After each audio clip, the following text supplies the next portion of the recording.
Let's go. Good afternoon, everybody. How is everybody today? Lighting's a little bit different in here. I'll explain in a mo. All right, everybody. Good afternoon. Can everybody hear me? Just let me know in the chat, please. Can you hear me? And can you hear? No, hang on. That's my hand. There we go. Can you? No, that's overhead camera. You're there somewhere. No, where are you, Louise? You're there. No, that's you, but you're not on that camera. You're on that camera. There we go. Okay. We've had a little bit of a switch around, Louise, please say something. Can you hear me? And we will have to wait and see. Yep. Good. Echo, Many thanks. echo. Echo. Oh, we shouldn't have an echo, should we? May have an echo because I've taken the carpet up. You're echoing. Echo. Should I go and get the carpet? Major echo. Hang on a second. Major echo.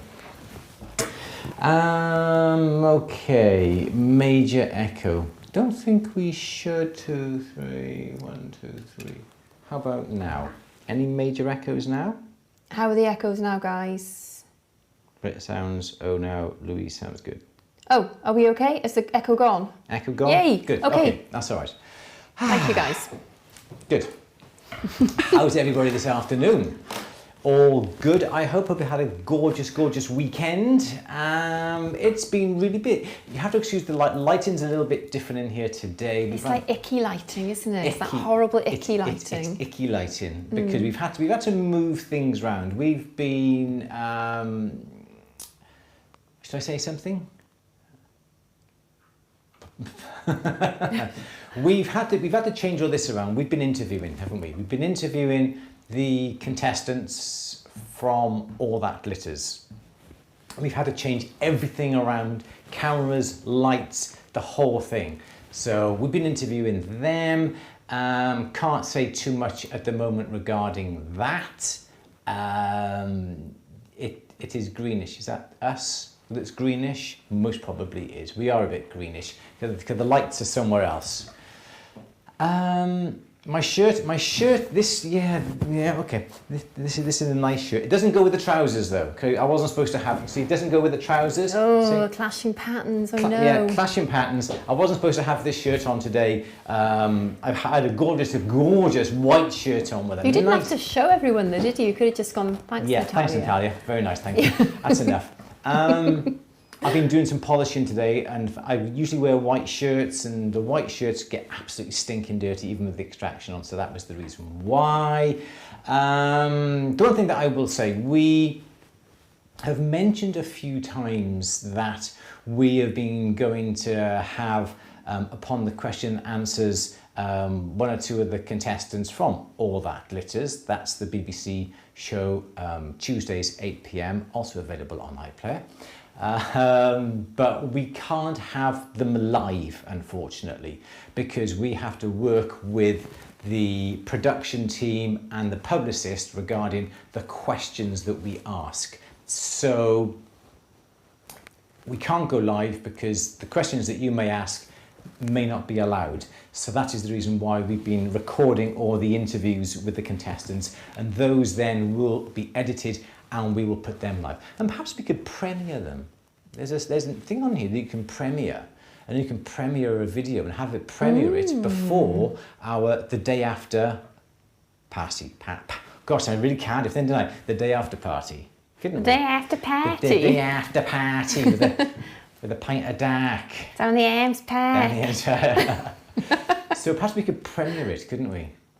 Yes. Yeah. That's about it. Yeah, that's what you're going to say, is it? That's what I was going to say. We did an interview today, which I'm so excited for you all to see. The interview was awesome today.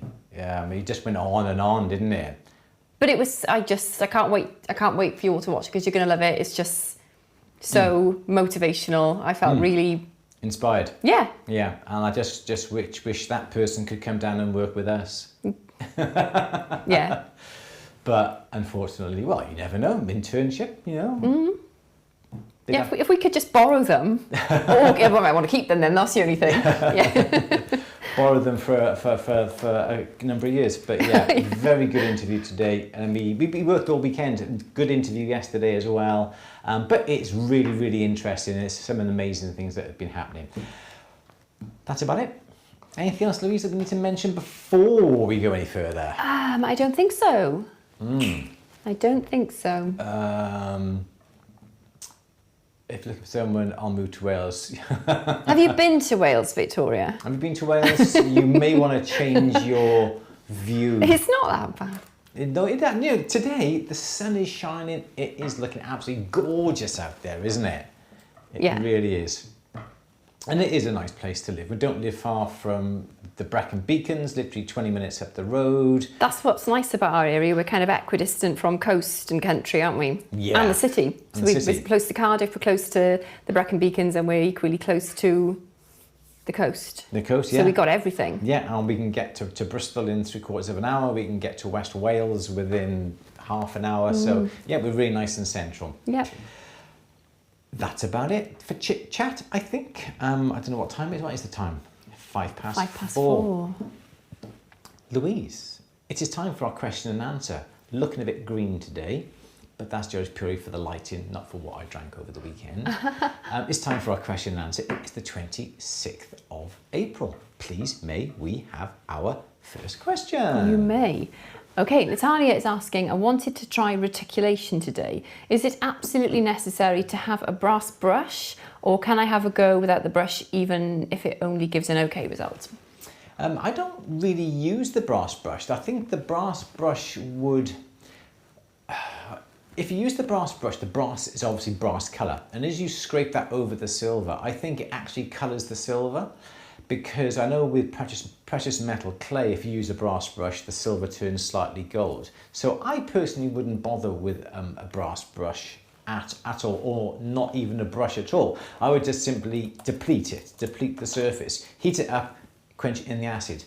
In the water, dry it off, heat it up, quench it in the acid. In the water, dry it off. Don't even have to dry it off. You just keep heating, quenching, heating, quenching, heating, quenching. You get the idea. At least 10 to 12 times. And really, you don't necessarily need to have that brass brush at all. If you've got a little stainless steel brush or whatever, it doesn't matter, but you don't necessarily need it. So you don't need it at all. In answer to the question, no, you don't need it at all. Maybe have our next question. Oh, I was just answering Warren, who asked when... Where have you gone, Warren? When will...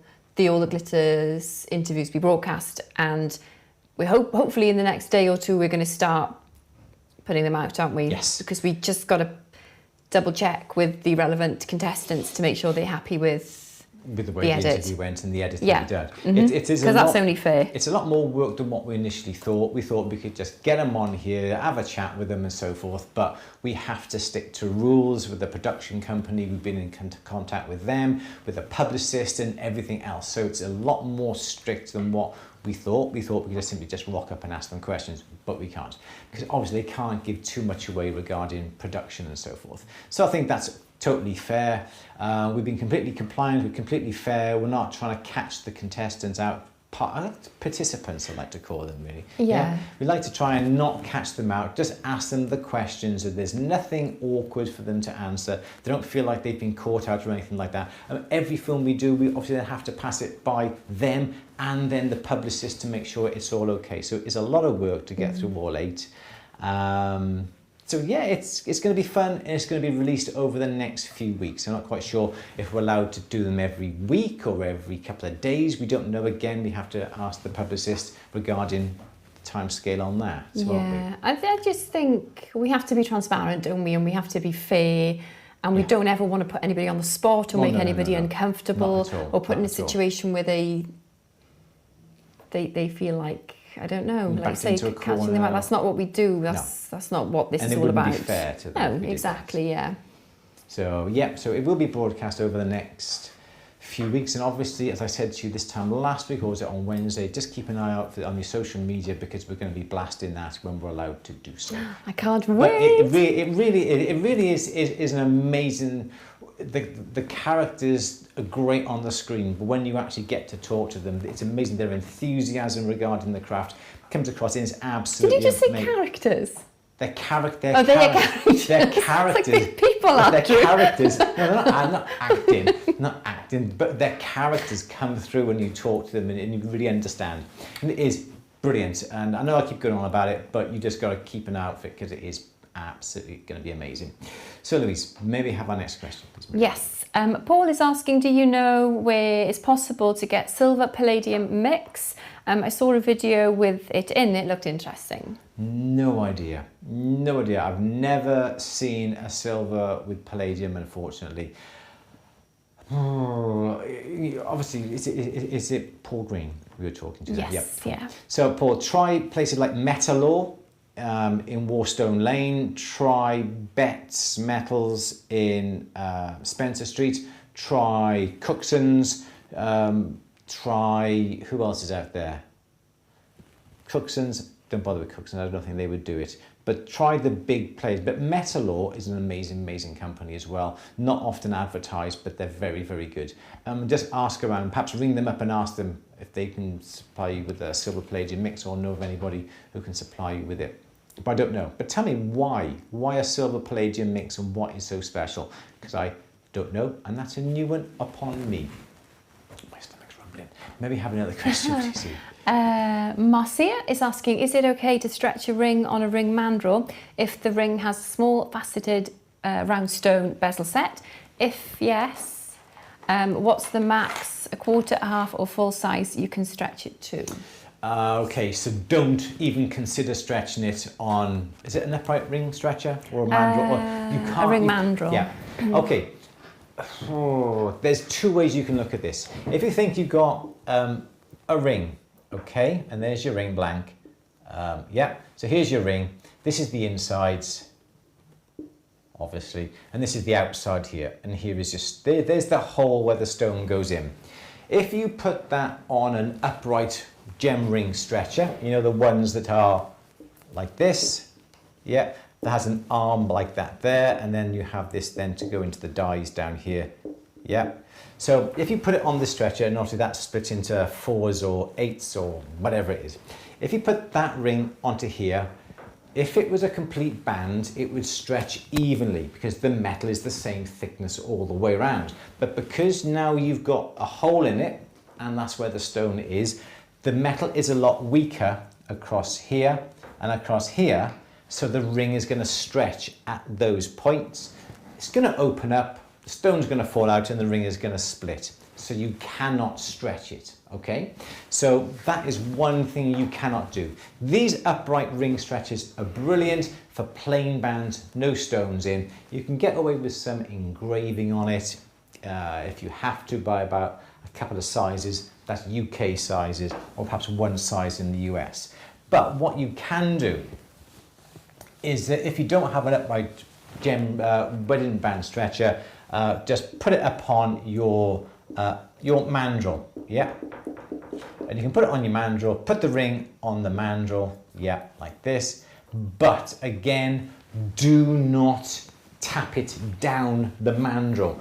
Never do that. You don't want to stretch this area where the stone is. So what you would do, and what Jason does quite often, is get the stone down the bottom here. So the stone's down the bottom, okay? Then you get perhaps a little planishing hammer. You said that Jason does that as if it's not really a good way to do it, though. No, the reason he was doing it today, do you think he's going ding, ding, ding, ding, ding, ding, ding, ding, ding, ding, ding, because there's another way, but Jason does it this way. But this is a good way to do it, though. This is a good way to do it, yeah, sorry, yeah, it is a good way of doing it. It isn't my way of doing it, but it's compliment for Jason, I'll tell him later. It's not a compliment to Jason, I said this is not my way of doing it. And he's there going ding, ding, ding, ding, ding, ding, ding, ding, ding, ding, ding, ding, ding, and it resonates, and it just gets in your ears, and it gets in your head, and it really does. But what you would do, you would tap all around the ring.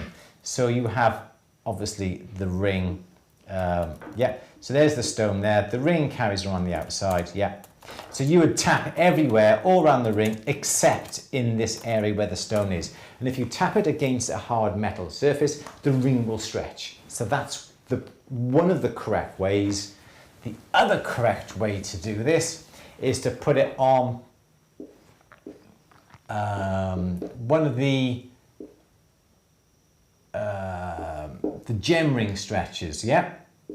think that's not quite how it goes, but but you put it on the gem ring stretcher here, okay, and then you roll. Oh, no, it's not even by there. So it can be up here because I've drawn this all wrong. That'll be the die on this one here, and this is where the mandrel is. Yep, you put the ring on here. You'd have the stone again over this side, and you would roll this around the ring almost the same way as you would like with a rolling mill. So the stone's by here, the ring is on here, and the die is set in here, and you'd roll this around, so 3/4 of the way around the ring, and you're effectively rolling the outside edge of the ring. So it's like, what's it like? It's like a rolling mill. You roll it around the outside. So you are stretching it, but you're not stretching in that area where the stone is. So the two ways, hammer it or with a gem ring stretcher. And how far? Again, I wouldn't go too mad. I would do about a couple of sizes maximum. Obviously, by hammering it, you're going to be making it thinner. If you're using the gem ring stretcher, you're stretching it, you're making it thinner.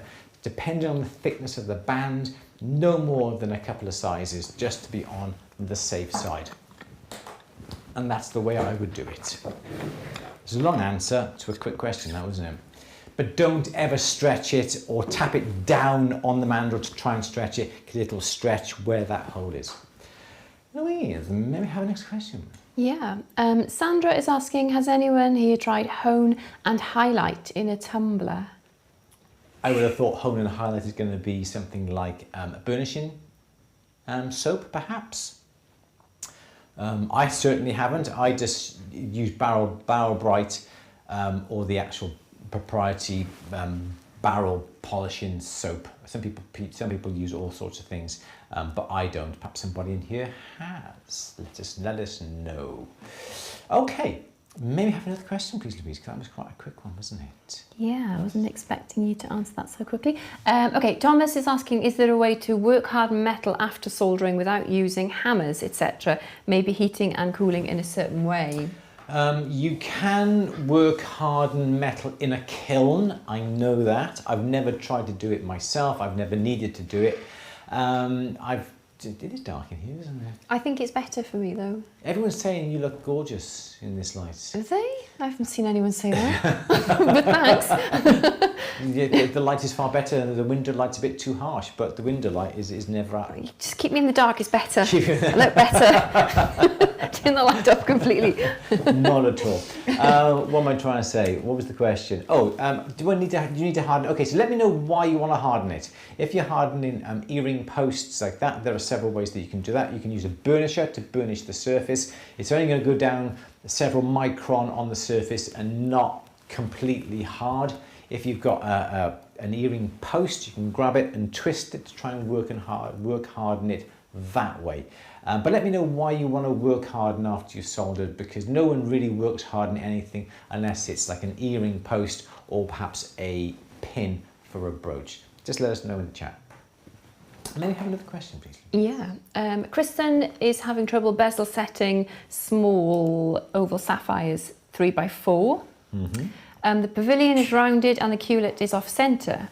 I bought a small, inexpensive lot to practice with, and they are trying my patience. Any tips? No, this is the problem when you buy cheap stones, is that they're never ever cut right. And as you say, the qlet isn't quite even, and perhaps the stones, where you should have a nice, even proportion stone like that.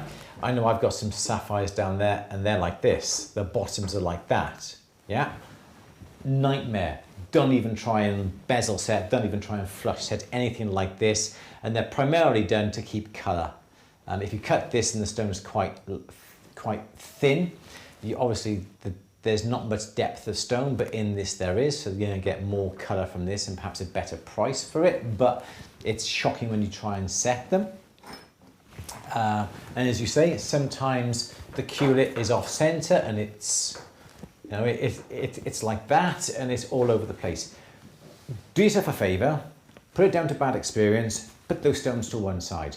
Get yourself some proper cut stones. Pay a little bit more and your setting, your bezel setting will be far, far better. You're never going to bezel set this. Where's the bezel going to go? It's just ridiculous. You know, basically, it's not going to work because you've got this huge, huge belly under the stone. So yes, I've got some. I hardly ever use them.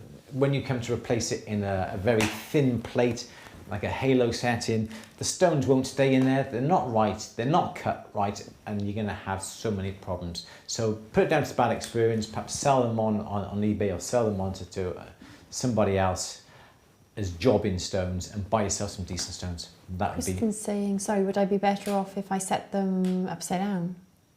Yeah, have a bit of fun. Yeah, absolutely. There's lots of stones from like medieval time, and they set garnets, and the garnets are that way up. And I've done that in the past, set stones like that when the design calls for it. Yeah, why not? Make a bit of a feature of it and do that. But yeah, do yourself a favour though, if you are practicing, get some nice cut stones. It'll make life so much easier. You can cut your teeth on them, so to speak, until you can get a good understanding of it, and then perhaps you can introduce some of the old cut and unusual cut stones to do it. Next question, my dear. Okay, Penny is asking, Penny, we still haven't looked at the tokens. We still haven't, have we? Not good, is it, Louise? No. It's not good. We need to have somebody else helping us, don't we? Yeah, sorry, go on. Yeah. If anybody they want a job. Can you use WD-40 oil on your ingot moulds? Don't give it to Jason, whatever you do. Before lockdown, no, after lockdown, I left a little can of WD-40 on the side by accident. Oh my God, he sprayed everything. He sprayed all the metal, he sprayed the rolling mills, all the faces, all the grooves. I went to use the upring stretcher, and goodness knows how much he sprayed on it. It's all dribbled down, it's all dripping off the end. It's atrocious. WD-40, would I use it? No. I would use some engineer's oil, not a WD-40. I think WD-40 is silicone, and I think that is not what you need for an ingot mold. 3-in-1 oil, light machinist oil is what you need, not a silicone oil, which is what WD-40 is. So don't chance it. Cheap bottler, 3-in-1, keep it by the bench. Awesome. Nice and easy question, that one. Oh, Janet wants to see my earrings. Should we zoom in on the Lou cam? They're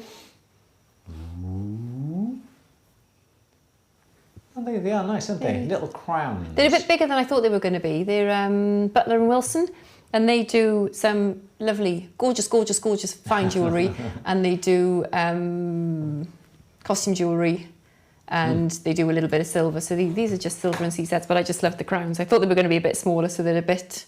But they are nice, aren't they? I like I had them. to look at them twice, and I opened the packet, and we had a look at the backs. I got the eyeglass on the backs, and we had a look. I mean, actually, they're actually pretty good.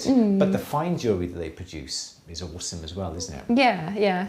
Butler and Wilson. Butler Yes. and Wilson. Yeah, Really I nice. do like them a lot. So they're quite, some of the designs are a bit quirky, and there's a little bit of Art Deco, and yeah. Absolutely. They're Very quite nice, cool. very nice. Yeah, thank you, Janet. So, Beautiful Creatures Missy has a question. When melting down used silver that has solder in it, can I use it as sterling? And if not, what can I do to get it back to sterling if it's possible? Now, the problem that you've got if you incorporate some solder with the melting down is the fact that the solder isn't all silver. It's going to be mixed up with other alloys, and that's why it is solder, because it lowers the melting point of the base metal. So, I would not consider, so say I had a little pile of silver here, and it was chains and bits of rings and that, and I melted it down.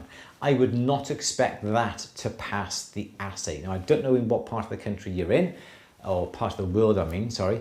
If you're in the UK, I would not expect that to pass the assay, because the other alloys, the other metals will lower the quality of the silver. So what I would suggest you do is that you would incorporate some fine silver. So say you have an ounce of silver, so you have 31 grams or 30 grams of mixed silver. I would add perhaps about 2 grams, 3 grams of fine silver grain into what you're melting down, just to try and raise that quality up that little bit. Now, Having said that, if I had a lot of silver that was lots of solder with it, I would not want to use that ingot in a rolling mill. I would only use dirty scrap, dirty silver, like lots of solder, if I'm casting. And the reason being is that when you cast that finished shape. Okay, you've got to file it, you've got to buff it and so forth, you've got to saw it. But you don't have to fabricate it, so you don't have to push it, squash it, anneal it, extrude it, roll it, or anything like that. The problem you've got, if you have that ingot with all that solder in, even though you may have added the fine silver, that would raise the quality, but the solder affects the malleability of that ingot. So if you put it into your rolling mill, because all these other alloys are in with the silver, it's not going to be the same as you having sterling silver, nice pure sterling silver without any solder in.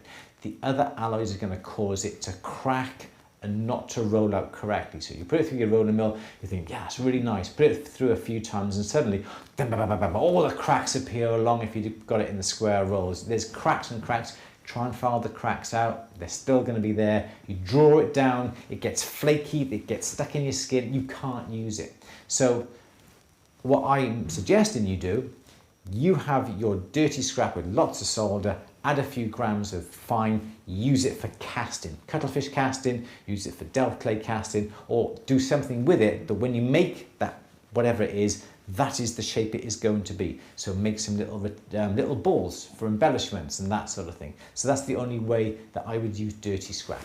That was a long answer again, wasn't it? May we have another question, please, Louise? Yeah, negotiator Tom is asking, can you use borax that you get at the store for melting silver? Yes, you can. It's mule, isn't it? I think you can, yes. Just sprinkle it upon the melting down, upon the melting silver, melting gold. Absolutely, you can do that. Yes, no problems at all.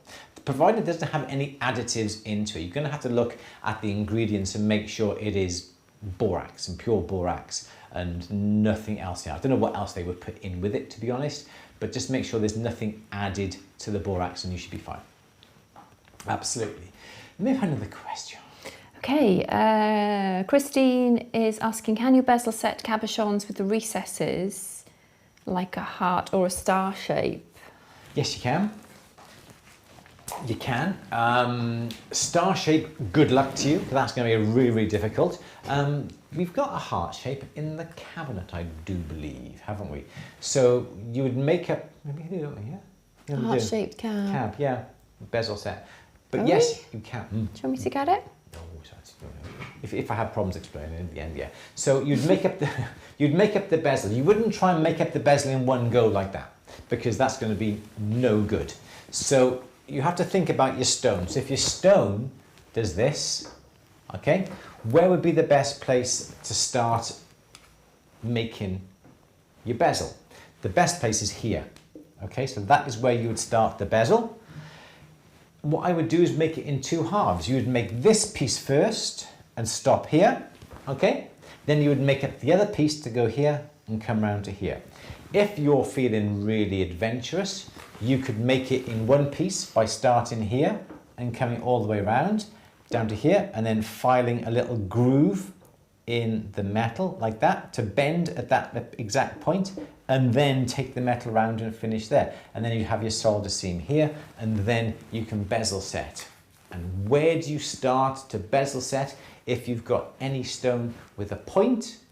Yes, you would start right down the bottom here where the point is. And that is where you would start to bezel set and push the metal along to here.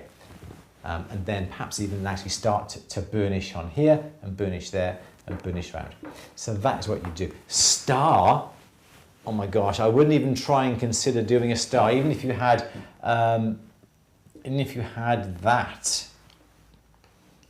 that makes me shudder having to make a bezel for that, because you have to start here, you have to bend it here, my goodness, bend it there, bend it there, bend it there, bend it there, bend it there, bend it there, bend it there, and expect it all to fit. So no, I would try and claw set something like that. Make your life a lot easier. There we go. Next question, please. Lisa is asking, any update on your course yet? No, please don't. Please, no. Please, no. Please, no. No, I haven't. All the glitters has been taking up all our time, isn't it, at the moment? Like I said, Louise, I need to clone myself. You said that very worryingly. Did I say that out loud? You did. That was loud, Louise. I don't think people want to know that. I need to clone myself. I just don't have enough hours in the day. I could have you cleaning the windows. I could have you doing the vacuum cleaning. Oh my goodness me. Oh, and your book. Oh. I can't cope. I can't. How can I make it? How can I do more than what I'm doing already? I just asked the questions, Andrew. Yeah. Okay. Next year. They are on the way. They're just taking a bit longer. They still are there. Yeah. Unfortunately, we have been, like I said, to do with the contestants, participants for the All the Glitters. That has been taking up an awful lot of our time, hasn't it, over the last couple of weeks. There is no excuse. I am a little bit on the slow side. But it will be worth it. It's going to be worth of trying or anything like that, or not. I'm just not sitting around with in the garden drinking prosecco, having sandwiches and that. No, I just don't stop, do we?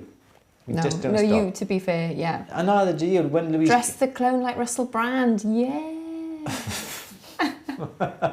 When Louise came on board, I think she only joked when she said, "I've come on board for an easy life." I joined her. Oh, sorry. I got frothy then. Bloody knew I wasn't going to have that, didn't I? But even what Louise does, she doesn't know how she manages to get everything done. She does an amazing job. Just want to put that out there as well. And we do. Don't push the blame onto me now, Andrew. I'm not. We just need to clone ourselves so we could have 2 Andrews, 2 Louises, just to try and get everything done that we need to get done. Absolutely. All right, enough of that. Let's get on with another question then, please, Louise. Yes. I could always stop doing this question and answers and use my hour and a half. Oh, don't be like that. And use my hour and a half. Oh, don't be petulant now. Come on. Let's have another question. Give us another question, Louise. Right. C. Samways is asking for suggestions on how you go about stamping in your marks, like a 975 stainless sterling silver. 925? 975. Oh, okay. Sterling silver stamp, etc. Should you anneal first? Definitely make sure that the surface or the area that you're stamping is annealed. It's going to be more receptive to the punch when it hits. So definitely have it annealed. You can buy the little blocks, can't you? There's little blocks that you can buy, and they have little rectangular shapes like this in them, like that, various widths, and they have little grooves that are ring shape inside. So the ring would actually sit in the groove itself like this, like that, within the groove, and then you would stamp it. If you're stamping rings, get a swan neck. So a swan neck punch would be like this, okay, like that. So then obviously when you stamp in the rings go in that sort of position and that goes around it. So if you're stamping 925 sterling and you're stamping flat plates, get a straight punch. If you're doing rings, get yourself swan neck punches. And they're not only shaped like that, the face is also like that as well, obviously to fit within the contour of the ring itself. Because if you had a ring that was like this and you had a flat punch, it's not going to stamp. So get yourself a swan neck, and you can get them all different sizes as well. You can get them sort of like 0.5 millimeter, 3/4 millimeter, 1 millimeter, 1.5, and so forth. Doing rings, get yourself a little brass block like that. It would really help you. If you have a flat plate, just something like a little steel block like that would be just all that you need. I am starving, Louise. Are you? I'm starving. What's for tea?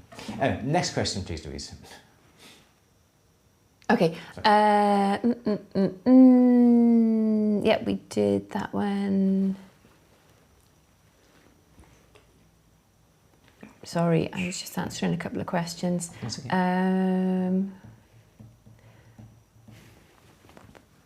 sorry. Okay. Right.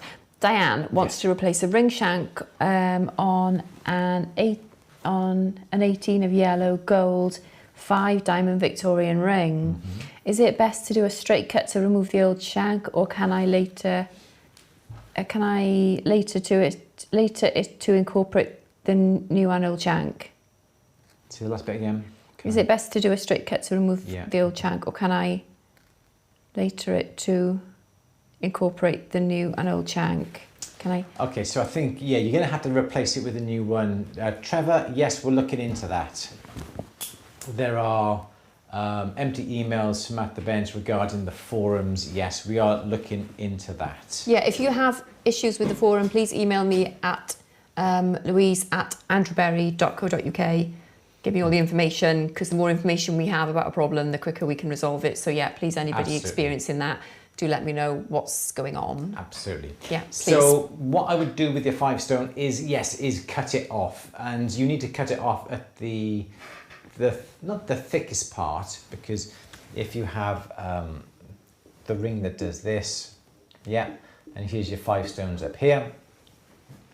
If the shank is really thin down here, well then you want to cut it perhaps half and half.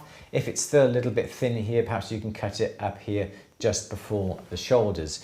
I would, dependent upon you, you can cut this off, you can melt it down with a little bit of gold.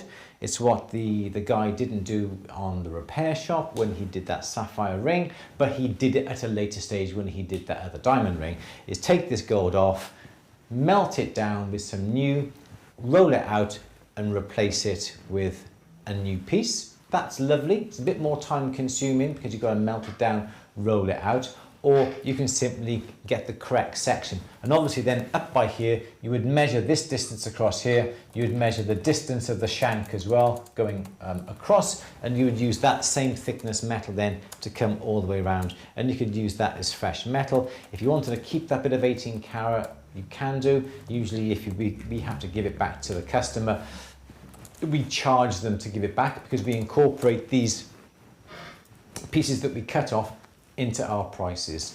So 2 ways you can do it: replace it all with fresh, which is cheaper for the customer, or take it off, melt it down with some bits of scrap that you may have. I would never buy a section metal and then melt that down with that, because you've already paid for that piece of metal to be made into that section. If you need to melt this bit of gold down here, I would get some casting grain.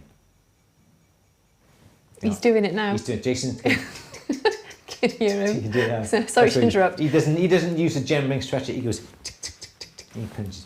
Yeah. So then if you're melting this bit down, get some 18 karat grain, and then you can melt it down and roll it up, and you don't have to pay the bullion company for rolling it down, because yeah, you get the general gist of the idea. So David, thank you very much indeed. I haven't got my lights on. I got my lights on, but I don't think it's going to flash. You just nip. Oh, I've done a lot of camera. Oh. Thank you, David. Appreciate it. Thank you, Louise, for that. Thank you, Louise. You're welcome. Very good. Thank you, David. That's really, really kind of you. Thank you so much indeed. Really do appreciate that. So that would be what I would do for that that shank. Definitely. Don't forget the question and answers. The answers that we give to the questions are only as good as the questions that you ask. You ask really good questions, you get really good answers. You get the general gist of the idea. Right then, Louise. That was a good question. I like that. Plenty of questions, plenty of answers. Maybe have another one, please, my dear. Yes. Oh, and if you sorry, Louise. Is your stream deck on? Yeah. For those who are wondering what all the glitters is happening, not the switch of the stream deck. I know. What was I going to go back onto the switcher? Go onto the switcher. That's it. It's okay, that's all right. I just saw then that there's an error message, but that's fine. For those who want to know what all the glitters is, and we've been going on about all the glitters, it is like the Great British Bake Off. Thank you, Susan, for that.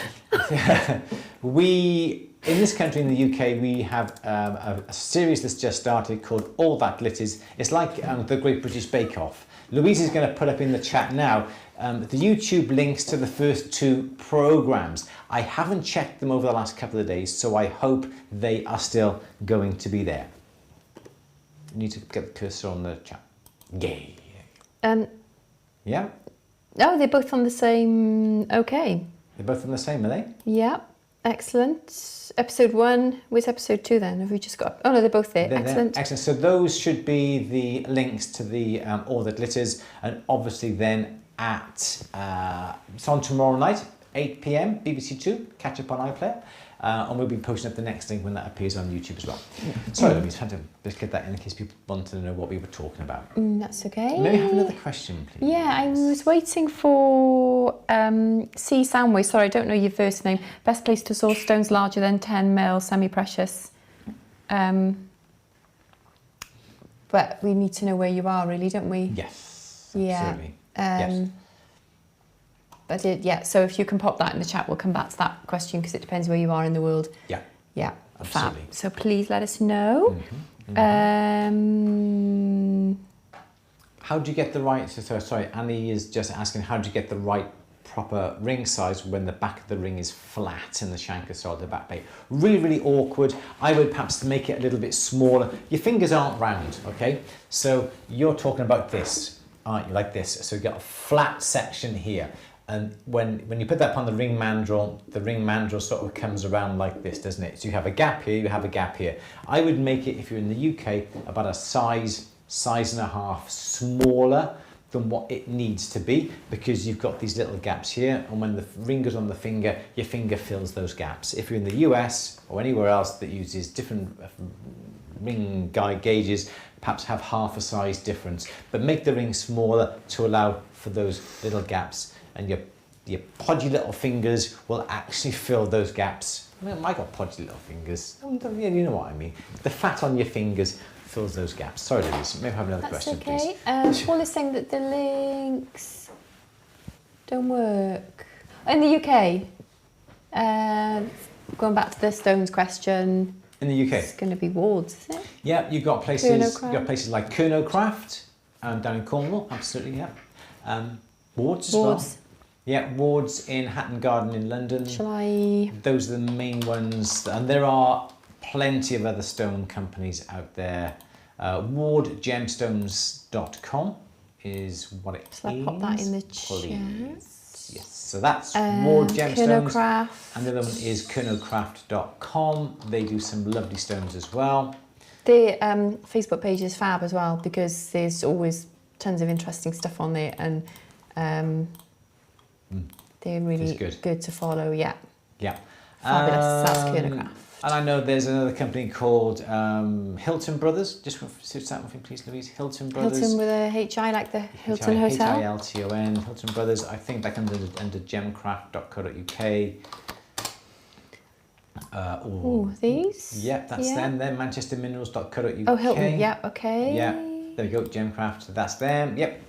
So that's another company as well that is very good, and they have some amazing, and they do a lot of stone cutting as well themselves, and also do stone cutting equipment as well. I've met Helen and John Hilton on one of the shows. Absolutely lovely people. So that's it. Yep, for that one. Cool. Yep. Were they saying that the links to the YouTube films were not working? Oh yeah, but did they work? The forum is on the dashboard at the bench. It is, yes. Yep. Did those links work, guys? Check those links for us. Can you give us, see if they still work. I think it's going to take people off the stream, isn't it, now? It will. So don't do it yet. We'll put it on again at the end, and we'll make sure that they're right. Or press Shift on your keyboard before you press it, and it'll open up a new window. Yeah. Or just press the center button. Seems that YouTube account is terminated. Oh. That's a shame. That's not fair, Perhaps is it? another one will pop up. I'm sure. What did you suggest? Some sort of, what's it called? VPN, a VPN, yeah. yeah. So there are companies out there, and it's not a company, it's a virtual private network, I think, at VPN, which means that you can log in through a VPN, and the VPN then You can choose a country to say that you are looking at the internet from, and your signal, your browser is routed through a VPN that confuses the website that you go into. So for instance, if you're in the US, if you log in through a VPN and say you're from the UK, you can watch your UK programs on the BBC iPlayer. Whereas if you logged in directly from the US to the BBC, you'd say, sorry, this program is unavailable. So a VPN is really, really important also to have if you're out in a cafe, if you're on your mobile phone or on your desktop, because people can hack into your systems, but with a VPN, there's like another barrier in between you and the internet. It's a very, very interesting piece of technology. So it's a VPN. Next question then, please, Louise. A VPN, okay.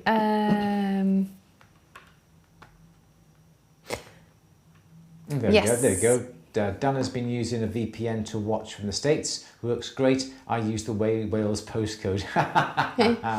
VPN all day, even in UK for piracy. Absolutely, Paul. Yes, absolutely. It's very, very good. Okay. There we go. Next question then, please, Louise. Yes. David is saying having trouble soldering a steel, is it bolo or bolo tie? Bolo? Bolo? Yeah, bolo? Yeah. Yeah. To a 90% coin. Okay, I don't think you can solder steel successfully. I have domed the coin, which reduced the surface contact area dramatically, but I have tried several solder techniques and several solder types, mostly low temperature, but cannot seem to get the solder to bond to both surfaces at the same time. I really wanted the domed look, but the only thing I can think to try at this point is to flatten the back out to get more contact. Any advice before I do? Was it steel that the coin is being soldered onto? Yeah? Because I think that then is the problem. The steel is the problem here. Okay. If the coin is copper or silver or nickel, you should be able to solder that. But I think it's the steel that is causing you the problem in this case. Can you get something else that isn't steel? Can you get something that is like a copper or a brass backing? And then you should be able to solder that dome onto the backing. But I think I have tried to solder steel. I don't think it works, and it's never worked for me. So that is your problem. I don't think you could even use a lead solder at all, to be honest. The lead solder would not even work with the steel either, unfortunately. Thank you, Louise, for that. Thank you, Tom, for that. Really do appreciate it. Really do appreciate it. Thank you, Tom. Thank you very much indeed.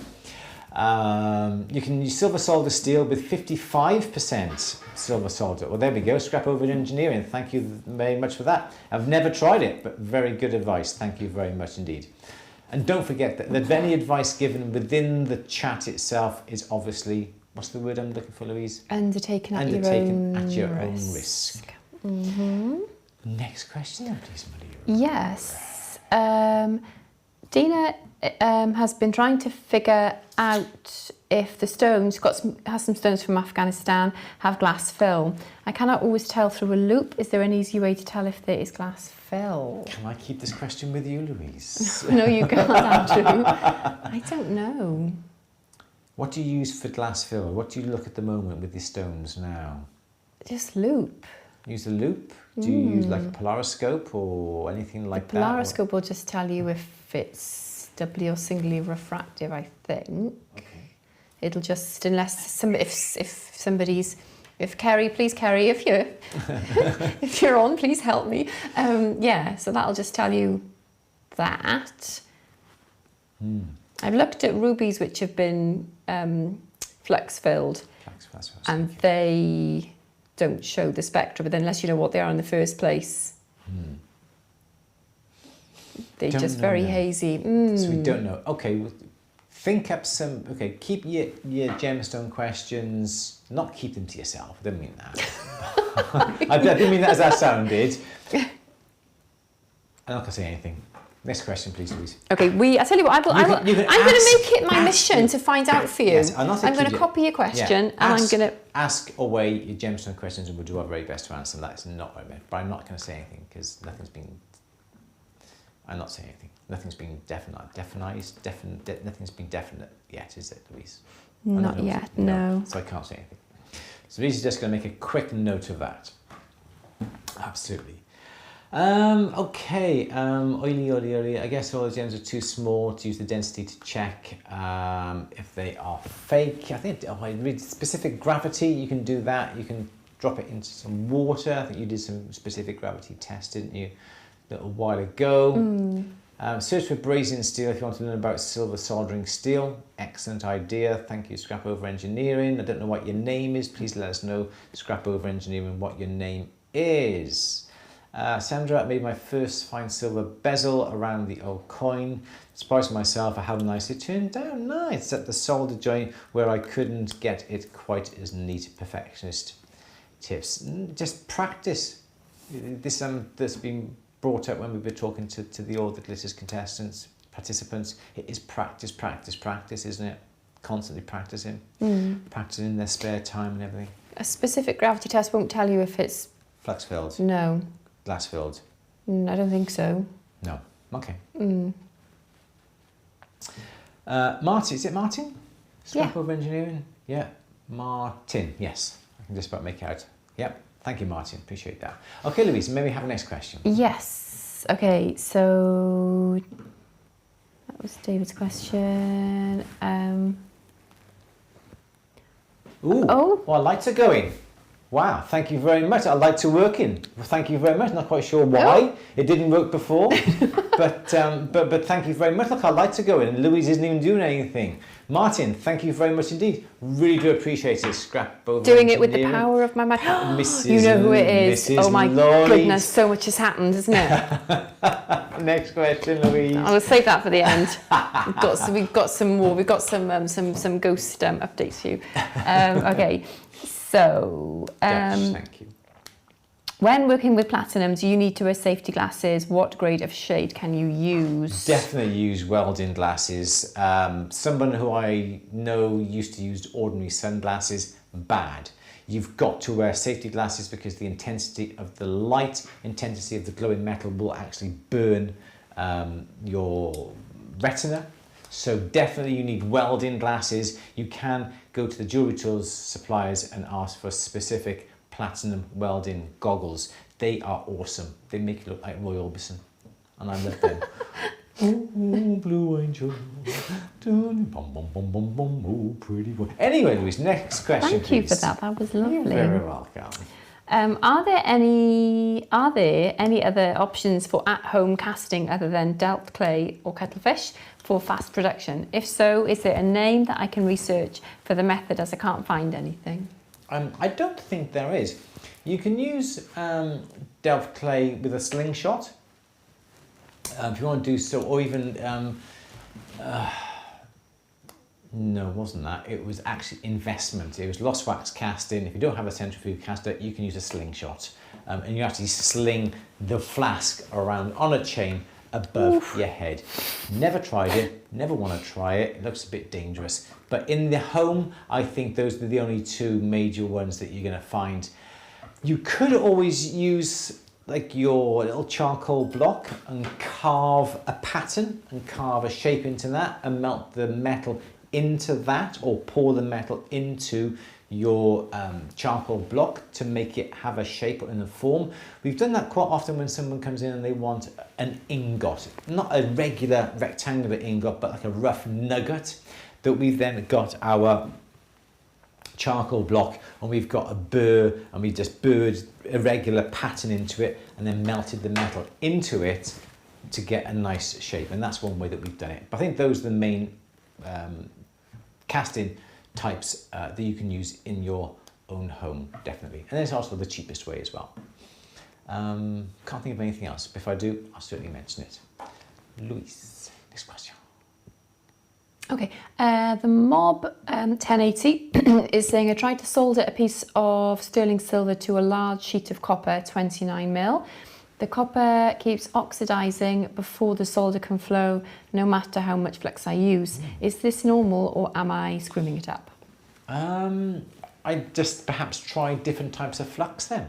I wouldn't have thought, if you've got plenty of flux on the surface, the flux, when it heats up, depends on what type of flux you're going to have, would actually cover the surface. And if it perhaps pools into an area and not in another part of the area, I would put more flux onto it until you get a nice complete surface. And if the flux is covering the surface, there's no way that the copper can oxidize because it's been protected by the flux. So I would say it's going to be a problem with the flux. Try a different flux, perhaps try some ore flux, try some borax, try some fire scoff, something different, Prips flux, boracic acid. You know, there's lots of different things out there that you can try, but it does sound like the copper is not being protected and it's not being covered by the borax, to be honest. Everyone's been talking about VPNs, been using a VPN for years, absolutely. VPN is far safer, yes, absolutely. Then we have next question. There we go. To camp bottle. Okay. Next question. I'm just reading the chat as it goes through. Yes. But iron. Oh, look at that. Miles just said. Perhaps the copper isn't oxidizing. It's ionizing. Ooh, that's a new one. No idea what that is, but we'll have to have a look, won't we? Yes. Going back to the casting question. Yes. Be nice to have reusable. Yes. I'm so sorry, I don't know your first name. Please put it in the chat if you want to.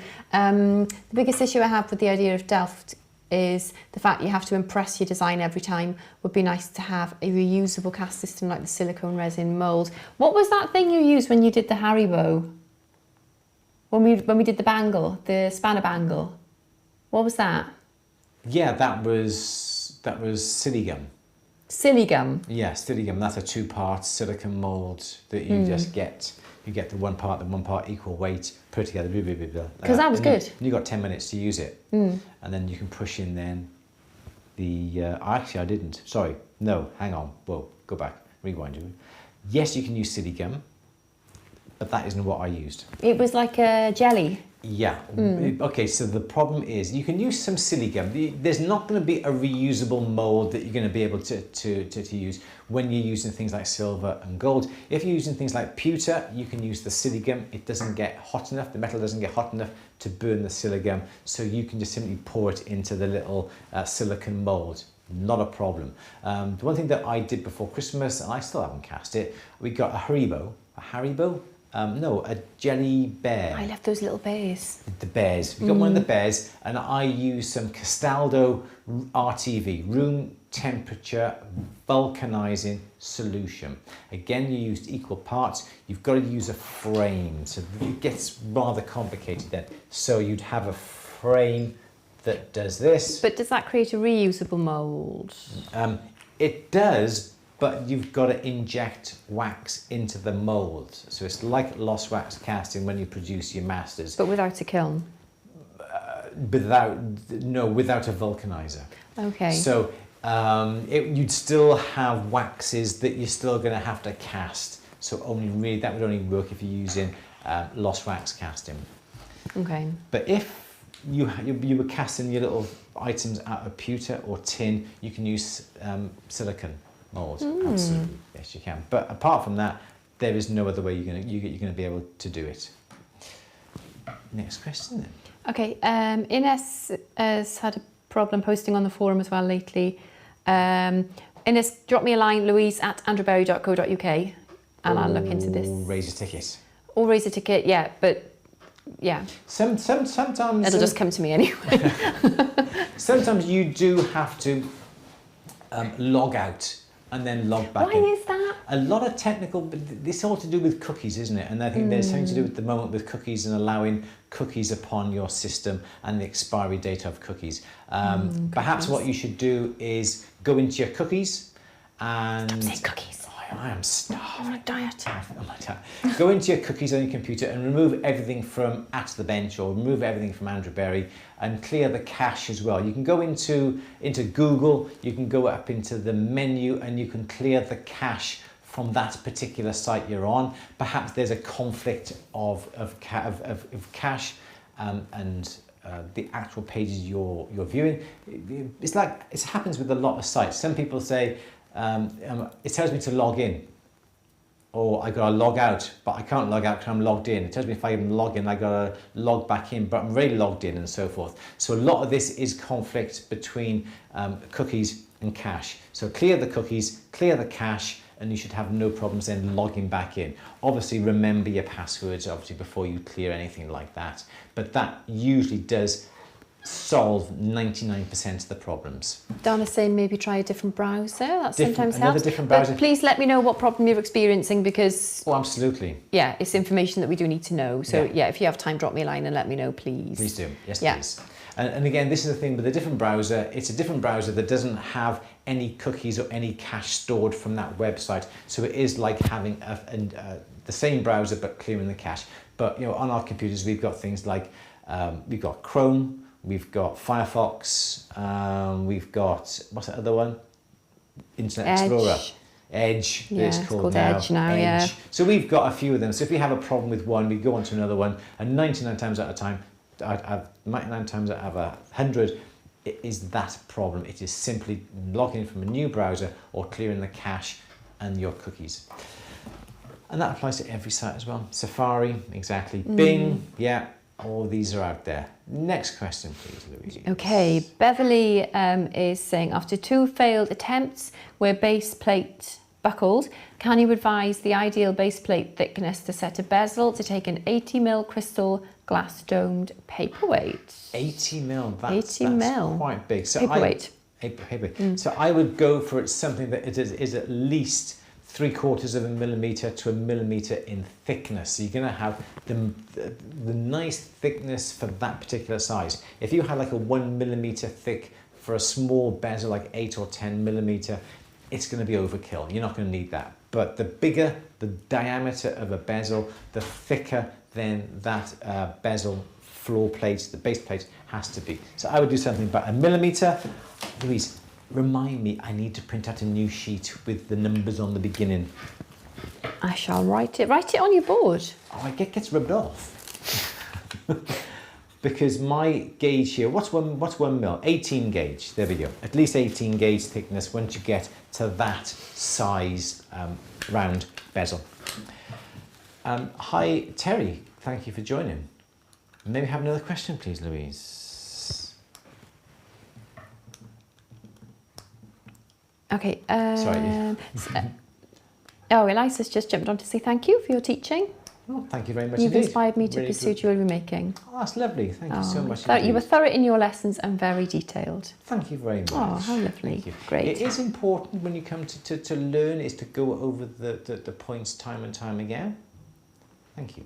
Yeah.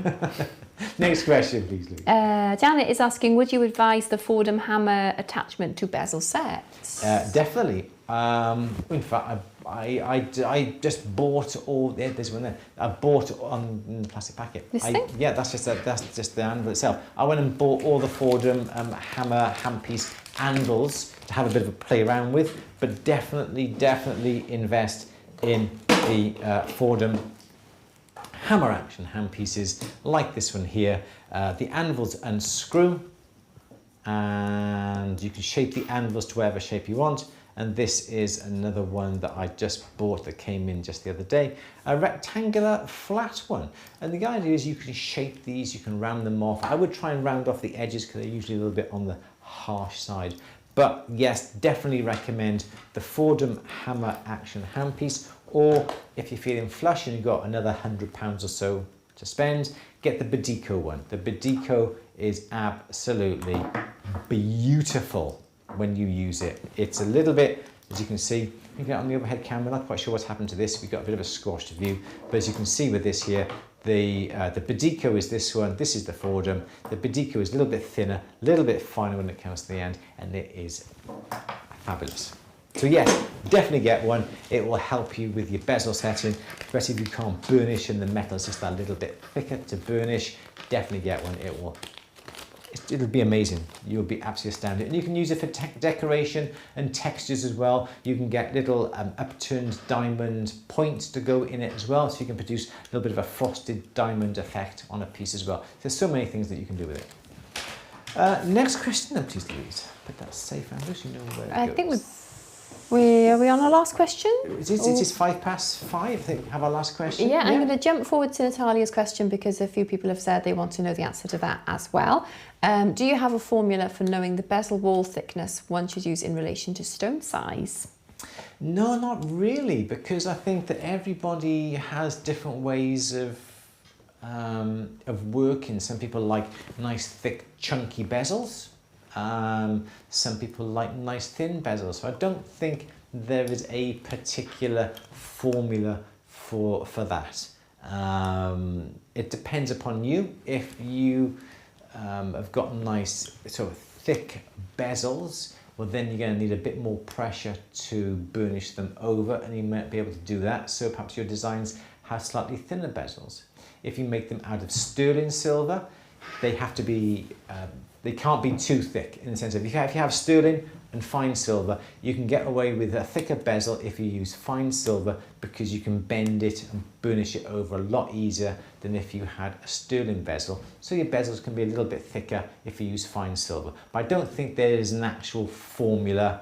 You can make up your own formula. You can get a stone and you do, and say, I don't know, 5mm round, 10mm round, 15mm round, and try and make a bezel that's slightly thicker for each one, and try and work out which one is going to bend. But don't forget, the smaller the piece of metal, the harder it is to bend over. And also it all relates to the height of the bezel as well. So if you've got the base plate here and your bezel is this high, you've got more metal to push over, haven't you? Whereas if you have a bezel that is only this high, you don't have as much metal to bend.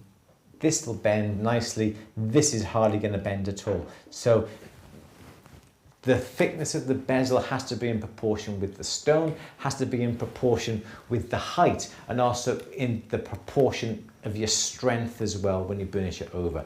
But if you buy a hammer action handpiece, you can get away with thicker bezels. So there is no formula, not as far as I'm aware of. Come on, Louise, It'd be one nice more if question. there was. Yeah, but then, then I think it varies then upon everything, doesn't it? Yeah, no, I'm not saying you should create one. I'm just saying it'd be nice if there was a magic formula. That would be good, wouldn't it? Should we try and create one? No, we haven't got time. Then we have another last question then, please, Louise. Go on, let's have one more question. Go on then.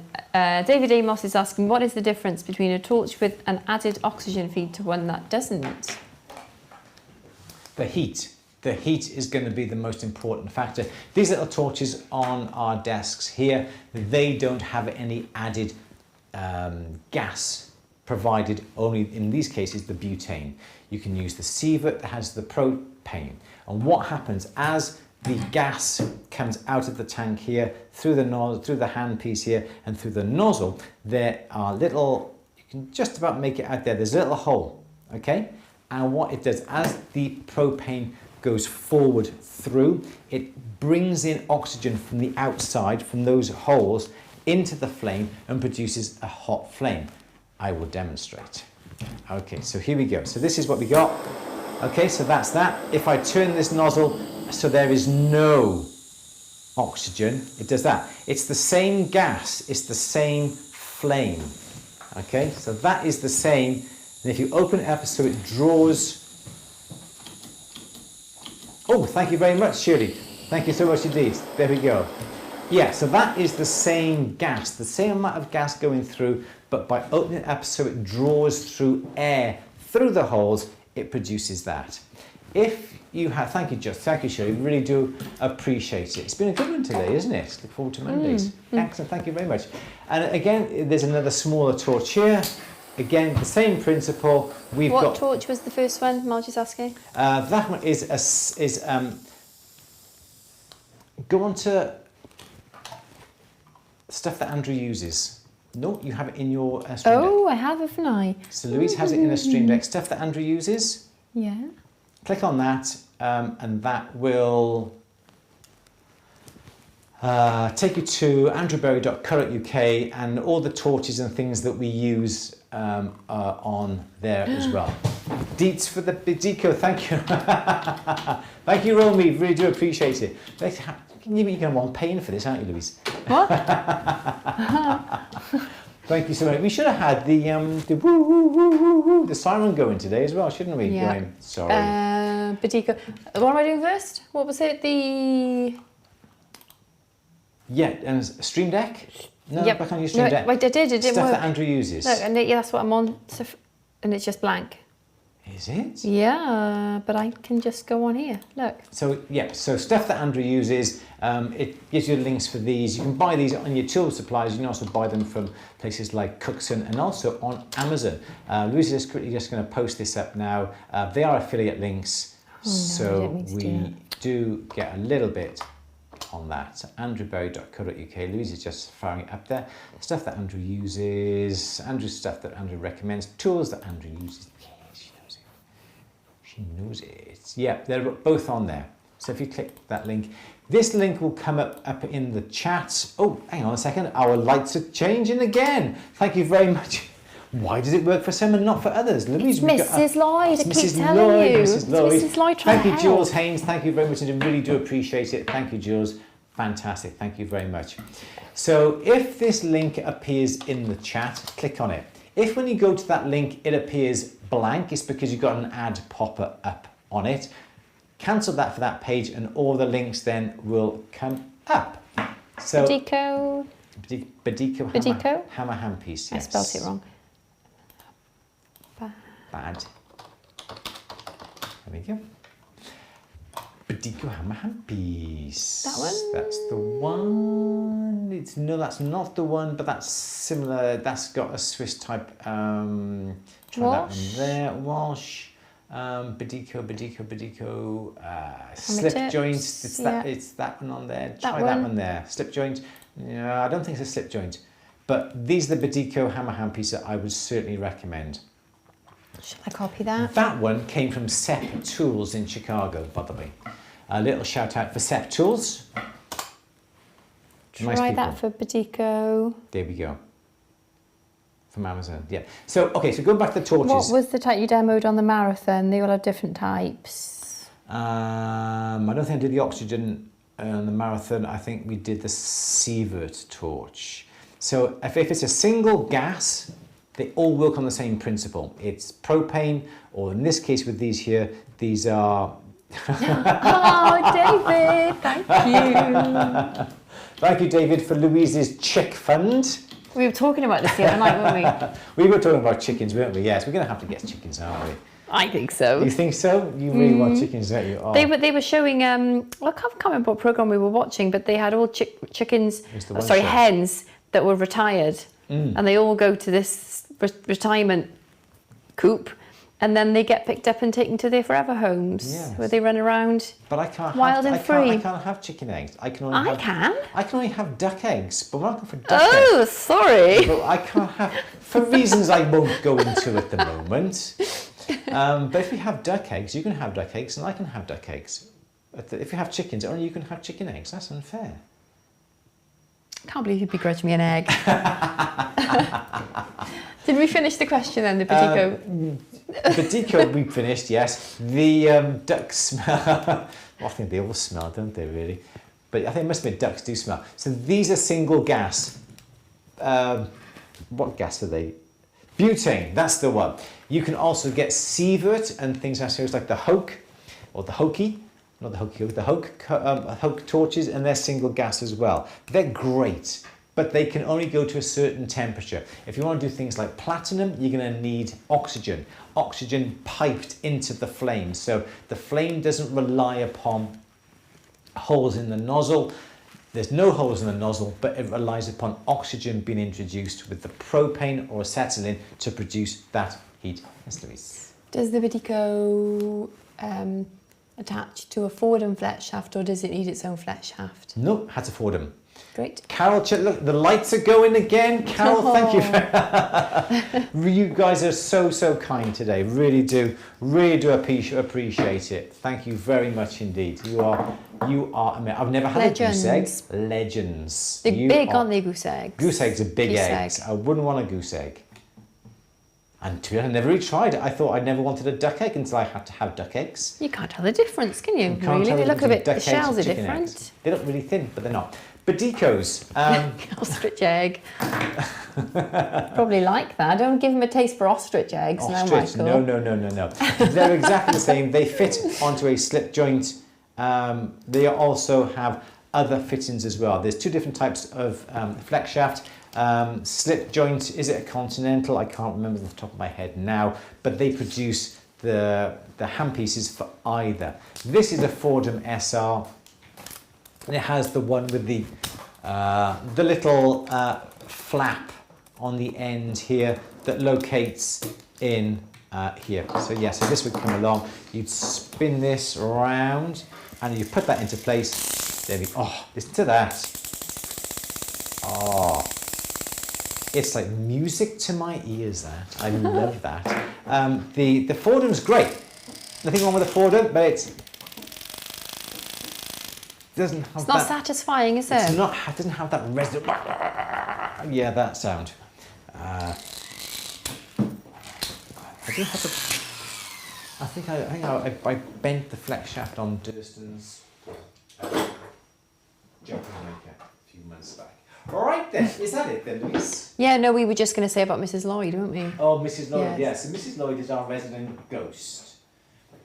People, whether you believe in ghosts or Some not. people don't. There's certain things have been happening all the years I've been here. I've been here for about 30 odd years. Certain things happen and we go, oh, it was Mrs. Lloyd. Mr. and Mrs. Lloyd used to live in this particular building because Mr. Lloyd had the ironmongers next door that they're still called D. Emlyn Lloyd. And he died and Mrs. Lloyd. Oh, your sound's gone. My sound? Your sound. Oh. Do you want a battery? The battery's run out. Shall I carry on with the story? Go Yeah, on. so we have a resident ghost, and too many things have happened. I mean, I don't feel scared. I'm not frightened. It's not an unpleasant feeling at all. It's just things happen, and we go, oh, Mrs. Lloyd, who used to live in this, what used to be a house before it was a house, and it was the ironmonger who. It's still there next door, but been taken over by somebody else. He lived here with his wife, and so yeah, I've smelt perfume. I've told you about my tap on the shoulder, which happened, which was really weird. I didn't feel scared, just felt.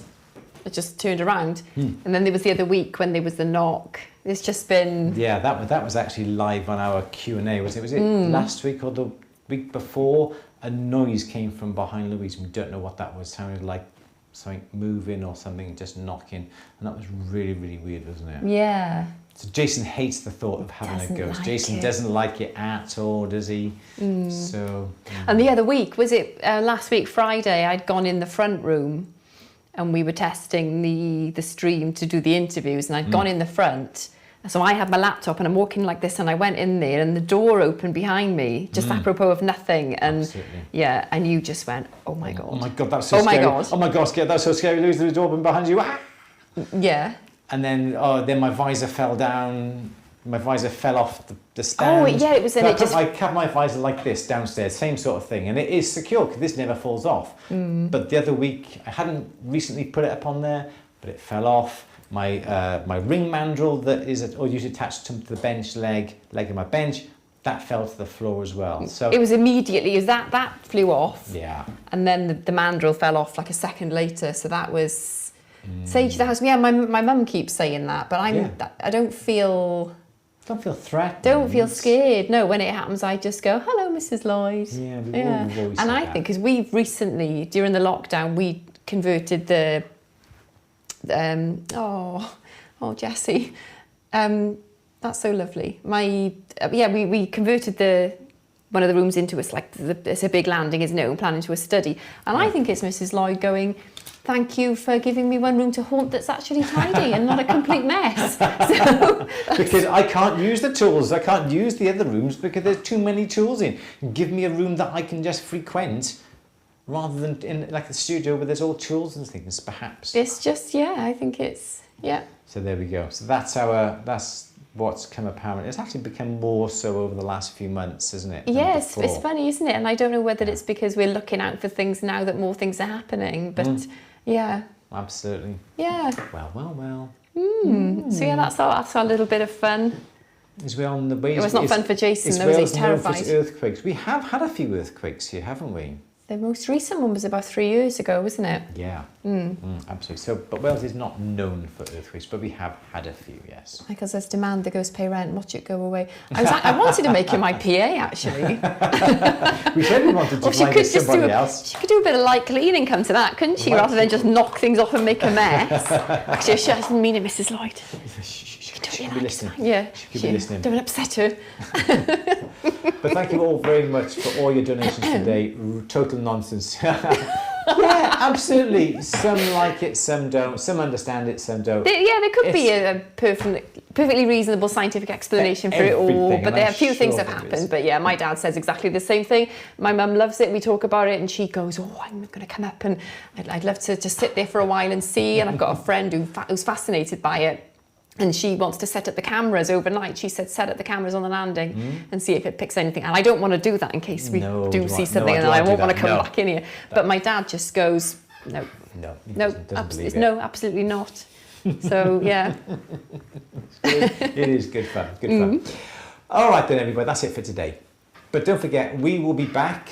We've made it a thing now, haven't we? Tuesday nights, BBC 2, 8 p.m, All That Glitters. It is the 3rd episode this week. There's 6, isn't there? 6 episodes, so this will be halfway through the series.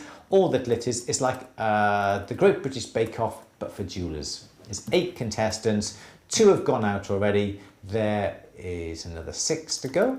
It's the 3rd episode tomorrow. BBC 2, 2 p.m, All That Glitters. Catch up on iPlayer. We are interviewing all the contestants from the programme. That is going to be broadcast very shortly, one by one. But check it out on iPlayer as well. We'll be back on Wednesday at 6 p.m. to have the day after party. We don't do it on the night because some people have had too much of it, but the next day we've all had a chance to digest what has gone on. So we will be coming on at 6 p.m. YouTube, usual thing, usual chat about what's been going on in All That Glitters, and perhaps we may have a few more snippets of information for you regarding the contestants and so forth. Is that right, Louise? Yes. Next Monday's a bank holiday, is it? Is it really? Oh no. Is it a bank holiday? Is it a bank holiday in the UK? Is it bank holiday? Seriously? Hang on a second. You were going to make me come to work, weren't you? When was this? Is it May bank holiday? Oh. When were you going to tell me? I don't know. It's not a bank holiday here, is it? What were you in May? May Day, yeah. It's well, it's not coming up on mine. Oh, well, it wouldn't on yours, would it? Done this before. Is it bank holiday? Let's have a look. Let's see. Oh, hang on. Holidays in the United Kingdom Are you trying to Swiss me out of a day off, Andrew? It is. It's early May Day. Oh, thank you. Born green, thank you very much. We'll have to do it on Tuesday then. All right. It will be Tuesday. What day's next Tuesday? Did we say 22nd? No, 2nd of May. 2nd of May. Tuesday the 4th. All right. Shirley, what's the bank holiday? Yeah, what's the bank holiday? I'd like to know as well. What a difference. How would you? I don't know. It's something you just take for granted when you. It's like a day off, isn't it? It's like when you're young. Years ago, shops used to close. Everything it was just like a Sunday. Yes. And now it's like a major shopping day, isn't it? Why do we have them? Early bank holiday, early May. Star Wars Day, May the 4th. Is it May the 4th? It is May the 4th. So we will see you next Tuesday, May the 4th, for the question and answer. And if you want to join us in 2 days' time, 6 p.m, Wednesday, the 28th of April, we'll be having a chat about All That Glitters, the programme that's on tomorrow night, 8 p.m, BBC Two, catch up on iPlayer. We are excited now, aren't we? Are we allowed to say we've got a visitor tomorrow? Oh, yes, we've got a... We actually have a visitor tomorrow. So going back to All That Glitters, one of the participants, his name is Lee Appleby. He has a shop not more than 20 minutes from us. And he is coming over to see us tomorrow. For a socially distanced... A socially distanced interview, chat. face-to-face interview with Lee. Yeah. So that's really, really good. So we're really looking forward to that. Look out for pictures on Insta, Facebook, and social media. Yes. So that's really exciting for us. I'm not quite sure who's more excited, whether it's going to be Lee or us. I don't know. It's probably us. Us, obviously us. But then he seems very keen. Yeah, good. If you're watching, Fabulous. Lee, can't wait to see you tomorrow. Yeah, so Come excited. anytime lunchtime. We'll have some tea and cakes. Oh, yeah. Oh yeah, food. It's got to be food. Bang goes my diet tomorrow, Louise says. We're going to have tea and cake tomorrow. So so Lee Appleby's coming over. We're going to have a nice chat with him, interview him as well for one of the participants from All That Glitters. You've made Fabulous. 2 rings, Madge. Oh, well done. Awesome. Well, have I been waffling that long? Yes, you have. Okay, so it's time to say goodnight. We will catch you all next Tuesday, May the 4th. Because it's a bank holiday in the UK on Monday. Thank you for bringing that to my attention. I'll get you. And and we're also here in 2 days' time on YouTube, 6 p.m, for a chat, the day after party from All That Glitters. But in the meantime, thank you all for your donations in the Super Chat today. Really, really do appreciate it. Thank you all so much for that. Louise's chick fund is growing. Yay. Yeah. Whatever. Louise, let's say anything. See you Wednesday. See you Wednesday. And keep a lookout for our interviews because I'm super excited about them. A lot of hard work and it's going to be paid off, isn't it? Yeah. Absolutely. So keep an eye out on all the socials regarding the interviews. That's a good whistle then, wasn't it? For the participants of All That Glitters, we'll see you Wednesday and we'll see you next Tuesday, May the 4th. Take care, everybody. You got the slide ready, Louise? I have. Oh, she got the slide ready. Well done. Everyone, take care. That's the wrong one. You don't want to click that. Do we have one? We don't have one. We don't have one. You've got the slide ready, Louise. Do that again? I'm going to fade to black and we will see you all very, very soon. Take care, everybody. Bye for now. Bye.